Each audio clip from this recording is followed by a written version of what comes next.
I walked into that classroom thinking it was just another parents' meeting.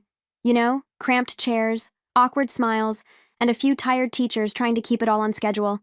Ethan was by my side, joking about how he should have brought snacks like the other dads. For a moment, I felt calm. It's silly, but doing something together like this, even if it's just showing up for our son, gave me this quiet sense of normalcy. Like maybe, just maybe, we were still on the same team. Then the door opened, and everything in me changed.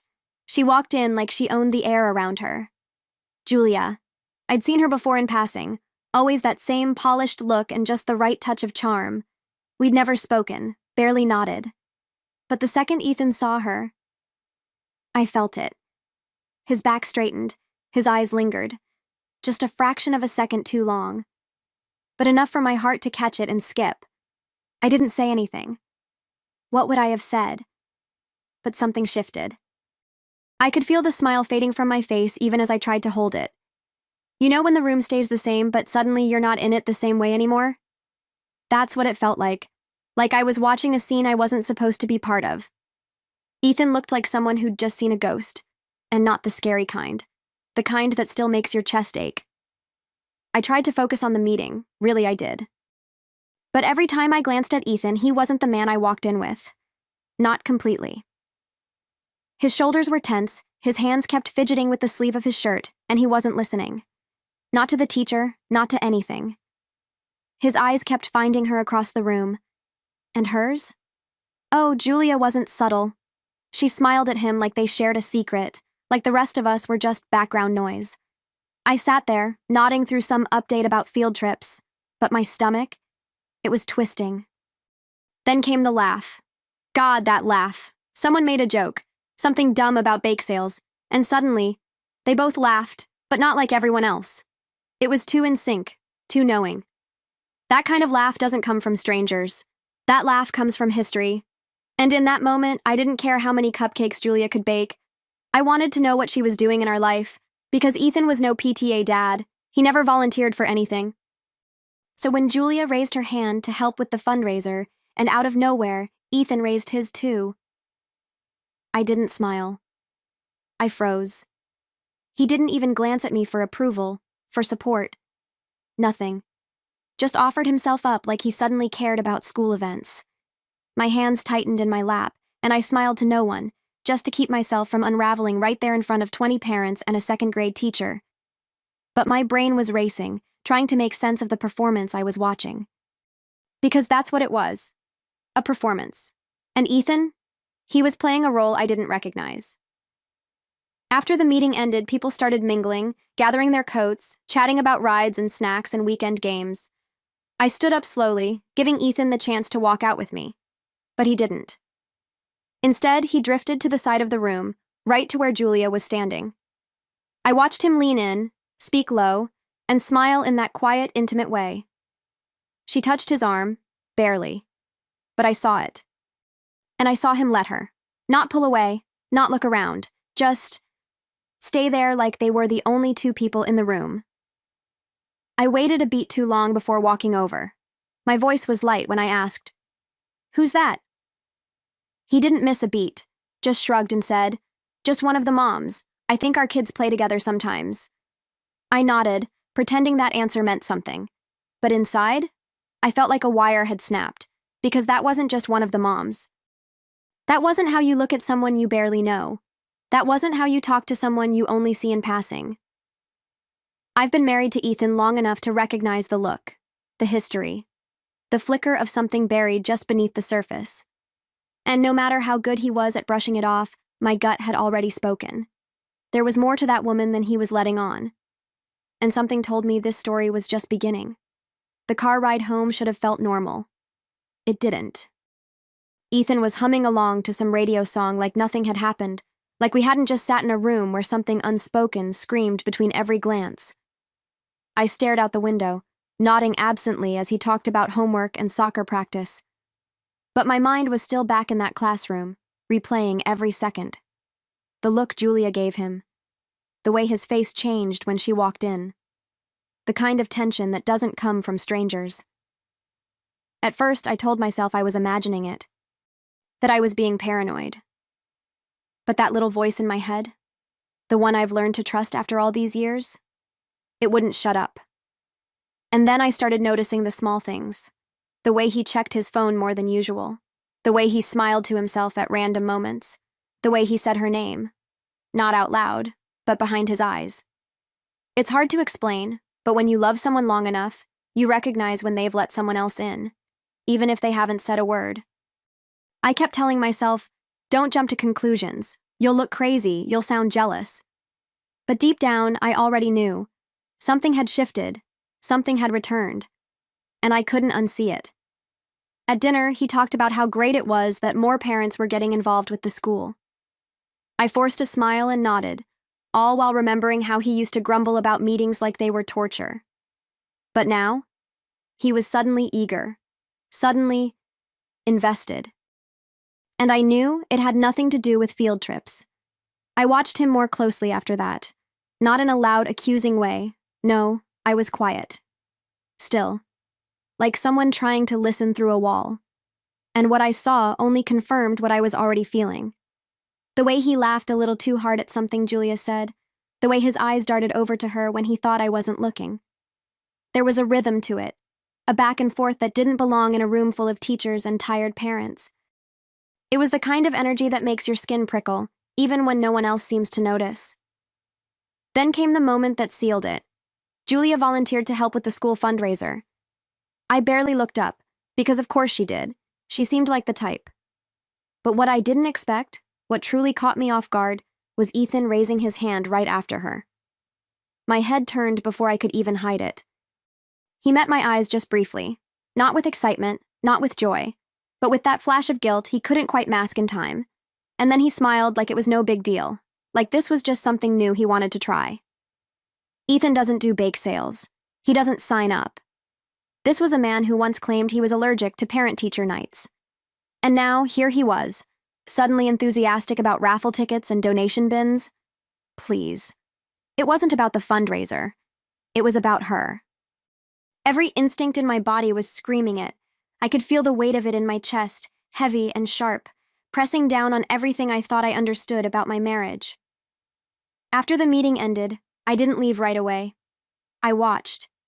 I stood near the hallway pretending to scroll through my phone, while Ethan made his way toward her. Again. They spoke quietly, heads tilted just close enough to make me feel sick. He leaned in like he was telling her something personal. And she laughed. Not politely, not nervously, but the kind of laugh that says, I know you. And he looked at her like he wished no one else was in the room. That was when my breath caught in my throat. I walked over, casually enough, pretending I hadn't just watched my husband flirt with another woman in a school hallway. Who is she? I asked, not even trying to hide the question behind small talk. Ethan blinked like I'd broken some invisible moment, then shrugged. Just one of the moms from school. I think our kids play sometimes. I stared at him for a second longer than I should have, nodding slowly. That wasn't just one of the moms. That wasn't just a friendly chat, and he knew I knew it. On the way home, I barely spoke. I let him fill the silence with weather updates and to-do lists, acting like nothing had happened. But something had happened. I just didn't know the full story yet. Not yet. All I knew was that the air between us had shifted, and there was no pretending otherwise anymore. I wish I could say I let it go, that I trusted him, that I told myself I was just overthinking, but that would be a lie. Because the truth? I couldn't stop thinking about it, about her, about them. That look, that smile, that sudden desire to get involved with the school. It all kept looping in my head like a bad song I couldn't shut off. So the next morning, while he was in the shower, I picked up his phone. My hands were shaking, and I hated myself for doing it. But I needed to know. I deserved to know. There wasn't anything obvious. No hearts, no I miss yous, nothing sloppy. Ethan's not stupid. If he's hiding something, he's not leaving it out in the open. But then I noticed her name in his search history. Julia. Not once, not twice, several times. And not recently. Over months. What was he looking at? Her profile? Her photos? His expression when he saw her had said enough. But now I had something. Not proof, not yet, but a thread. And once you start pulling on a thread like that, It's only a matter of time before everything unravels. That night, while he slept next to me, so peaceful, so unaware, I opened my laptop. I started digging. Old photos, tagged pictures, event archives. It didn't take long. One album from a company party years ago nearly knocked the breath out of me. There they were, Ethan and Julia, arm in arm, smiling like they'd done it 100 times before. It was dated long before our son was born, before school ever brought us all together. Which meant one thing: this wasn't new. Julia wasn't some recent acquaintance. She was part of his past, and he never told me. I stared at that photo like it was some kind of puzzle piece I didn't even know I was missing. His arm around her waist, her leaning in, not stiff or awkward, but natural. Familiar. That kind of closeness you don't fake for a photo. And the worst part? The way he was smiling.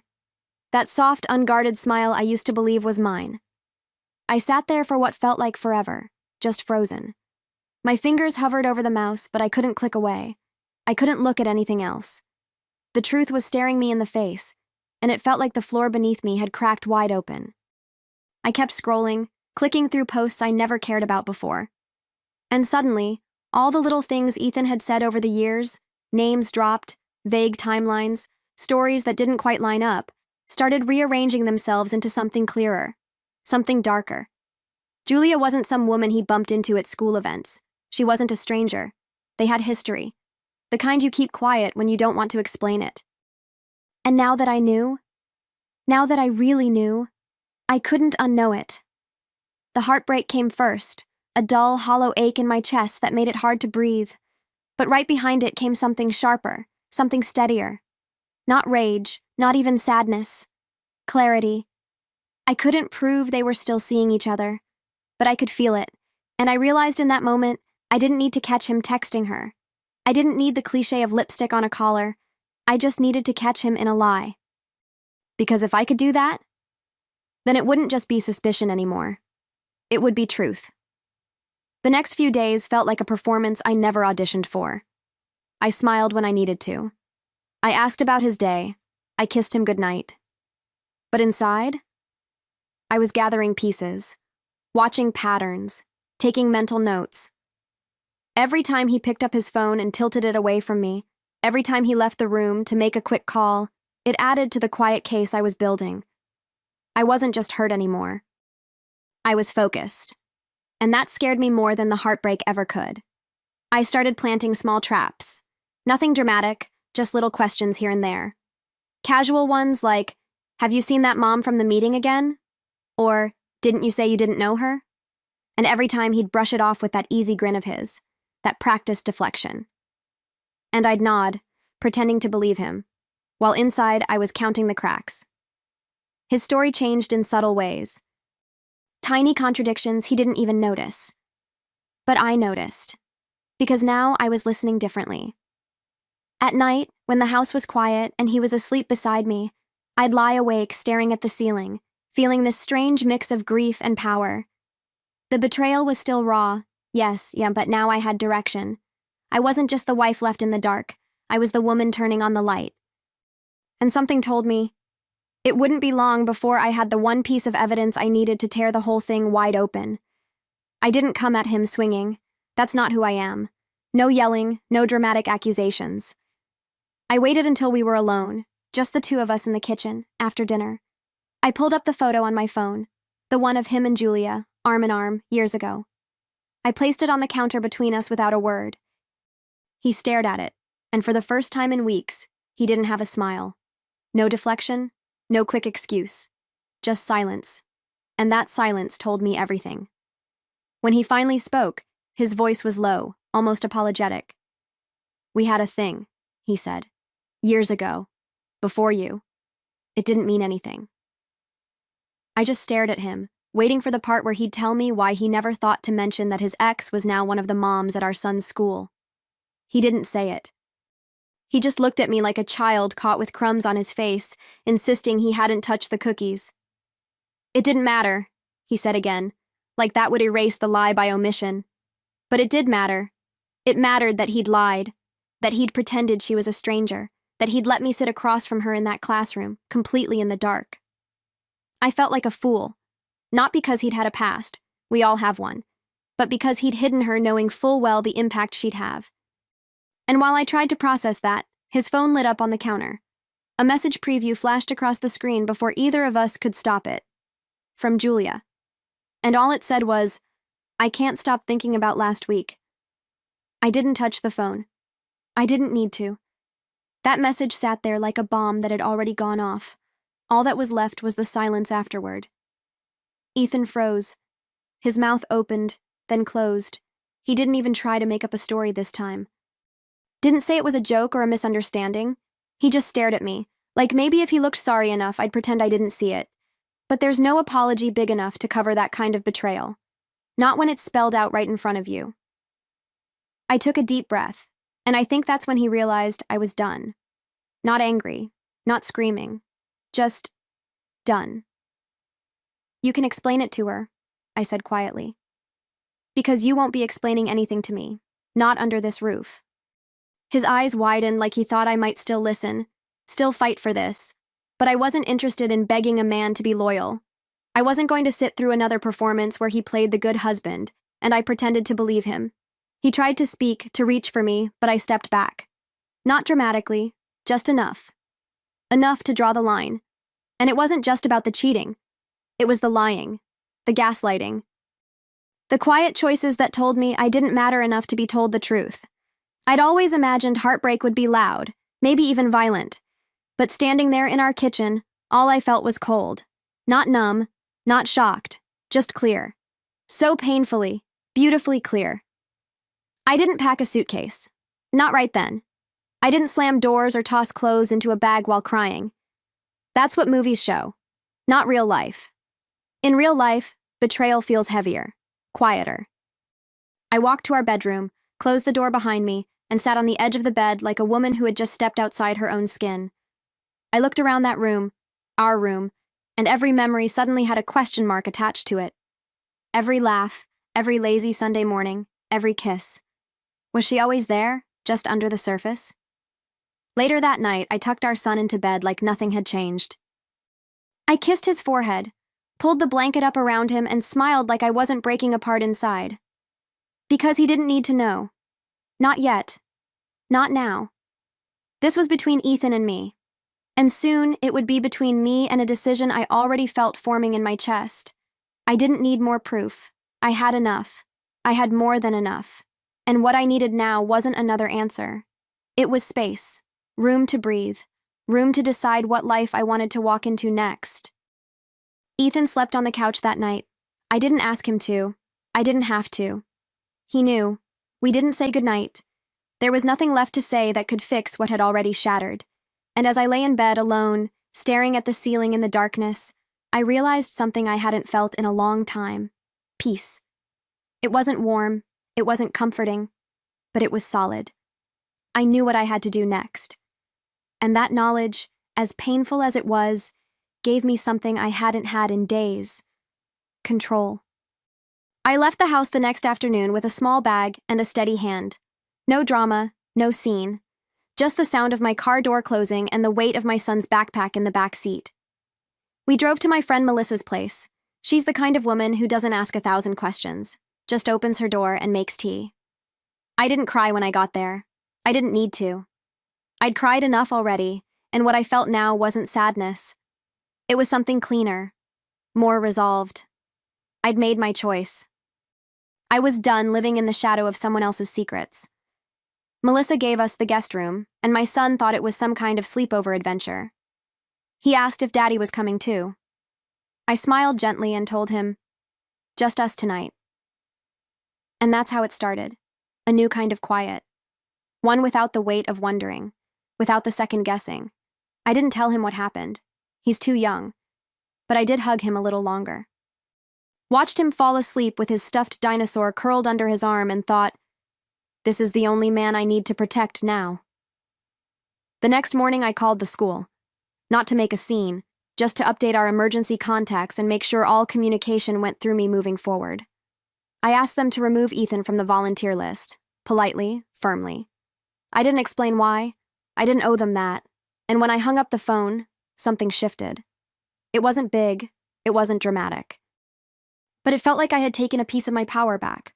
I wasn't just reacting anymore. I was choosing. And that changes everything.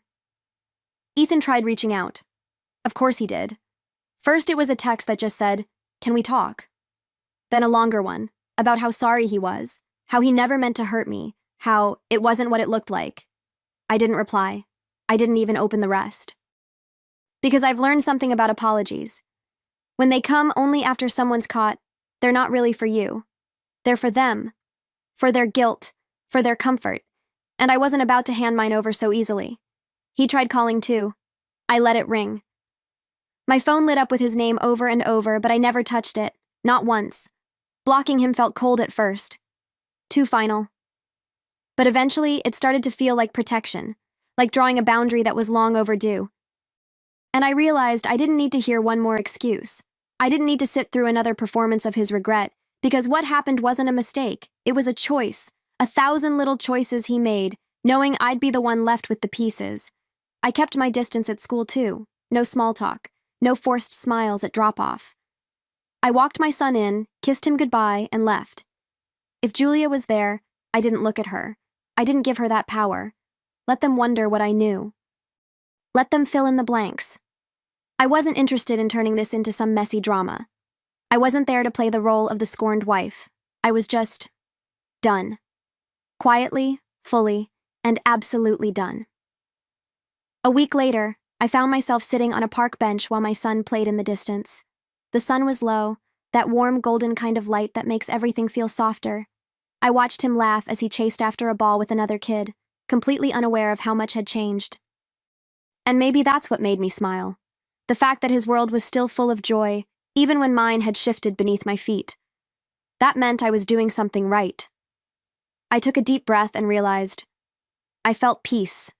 Not the loud kind, not the kind that comes with closure or a neat ending, just the quiet, steady kind that settles into your bones when you finally stop trying to fix something that broke a long time ago. I wasn't healed, I wasn't whole, but I wasn't shattered either. I was clear. And in that clarity, I found something I hadn't had in a long time, the courage to move forward without dragging my past behind me. For the first time in years, I knew exactly who I was. Not Ethan's wife, not someone's second choice, not a woman in waiting. I was me. And I knew now what I would never accept again, not just in love, but in life. I sat there on that bench, hand curled around my coffee cup, eyes on my son, and felt something I never expected to feel in the middle of heartbreak. Freedom.